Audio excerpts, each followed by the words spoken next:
Hello everyone. This week's topic is obsessive compulsive disorders and related disorders. It is important to remember that these disorders all fall under the general umbrella of anxiety disorders. Also, please remember you are not a professional, so please do not try to diagnose yourself or anyone else. Today, we will be talking specifically about obsessive compulsive disorder, OCD, hoarding disorder, and body dysmorphic disorder. OCD is, as mentioned before, an anxiety disorder in which people have intrusive recurring thoughts or images, called obsessions, that make them compelled to complete a repetitive behavior or mental act, also known as a compulsion or ritual.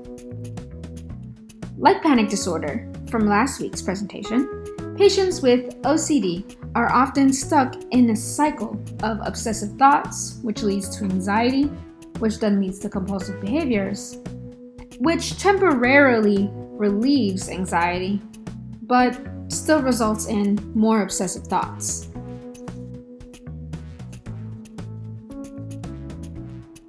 There are several subtypes of OCD. The symmetry or exactness, or the just right group, needs things to be aligned in a specific way or with symmetry. They also must repeat a certain word or action until they feel it is just right. The forbidden thoughts or actions group has fears of harming themselves or others. They may even fear offending God. Their compulsions are often not very visible, so they're also known as obsessions without visible compulsions. And they include checking, avoiding certain situations, asking for reassurance, and often more mental actions. And lastly, the cleaning or contamination subtype. These people often fear germs or contamination. And compulsions include repetitive or excessive washing or using gloves and masks to do daily tasks. Please remember that in order for any of these to be clinically significant, the obsessions and compulsions must be time-consuming, more than 1 hour a day, cause major distress, and impair work, social, or other important functions. Here's an example of a case of OCD with checking and cleaning compulsions. Living with OCD has been agony for me. Things that trigger my OCD behaviors are spit, marks on the ground, garbage cans, people's shoes, hotel rooms, puke. I'm really scared of vomit. Having OCD is very expensive. I wash my hands a lot. I use a lot of soap. On a good day, I'll wash my hands 30 times. On a bad day, I'll wash my hands maybe 200. I wash them so much that they start to bleed. The pain is almost soothing for me. I went through a checking phase that lasted probably about 5 years. I'll go check the stove, and I do it the same way. I go 1, 2, 3, 4, 1, 2, 3, 4, 1, 2, 3, 4. When I was pregnant, I got really bad. I was so scared of everything when my son was first born. I would wash his baby bottles hundreds of times a day. My boyfriend, Patrick, tries to be as accommodating as he can. Pat and I were going to break up at one point because my OCD was too overwhelming. My greatest fear is that I'll lose my family. OCD has taken over my life. So as you can see, OCD has caused her a lot of distress in her life, both socially and internally. She has to do all of these different rituals, and she can't feel okay or keep going on with herself if she doesn't do them. There's a lot of anxiety and fear and distress.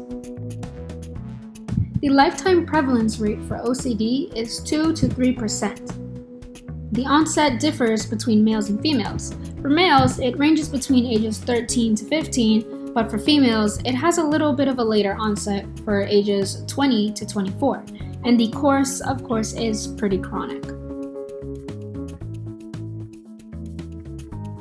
Up next, we have hoarding disorder. According to the DSM-5, hoarding disorder is defined by persistent difficulty discarding or parting with possessions, regardless of their actual value. This difficulty is due to a perceived need to save the items and to the distress associated with discarding them. The difficulty discarding possessions results in the accumulation of possessions that congest and clutter active living areas and substantially compromise their intended use. If living areas are uncluttered, it is usually because of the interventions of third parties, in other words, family members, cleaners, or authorities. The hoarding causes clinically significant distress or impairment in social, occupational, or other important areas of functioning. The hoarding is not attributed to another medical condition, and the hoarding is not better explained by the symptoms of another medical disorder. The prevalence rate for hoarding disorder is about 2 to 5%. Factors influencing the development of hoarding disorder and OCD include genetic predispositions, biological factors, for example, abnormalities in the amygdala, which is responsible for emotion regulation, and abnormalities in the prefrontal cortex, which is associated with planning, decision-making, and moderation. Factors that influence the development can also be cognitions. Examples include overprediction of danger, superstitions, perfectionism, and what's called thought-action fusion. This is when you believe that simply thinking about an action is equivalent to doing it. So if you see someone who thinks about maybe throwing a pencil across the room and they feel genuinely bad about it, like they actually did that action, this is what's called thought-action fusion. Treatment for OCD and hoarding disorder include exposure and response prevention, acceptance-based approach, recognizing that thoughts are not reality, and sometimes antidepressants. Lastly, we have body dysmorphic disorder. According to the DSM-5, the individual obsesses over one or more apparent flaws in his or her physical appearance that are not visible or a big deal to others. At some point, the individual has performed recurrent behaviors like frequently looking in the mirror, excessively grooming, or comparing his or her appearance to another's. This obsession causes clinical significant distress or impairment in his or her social or work life, and the individual's preoccupation with his or her appearance cannot be explained by concerns with body fat or weight, which may be symptomatic of an eating disorder. So that is really important to note that body dysmorphic disorder does not equal eating disorder, but can lead to one. So an example of somebody with body dysmorphic disorder would be someone who feels that their eyes are too far apart. If their eyes are too far apart, they might continuously look into a mirror. They might say, oh wow, those person's eyes are perfect, or compare themselves to everybody else and always talk about how horrible their eyes are.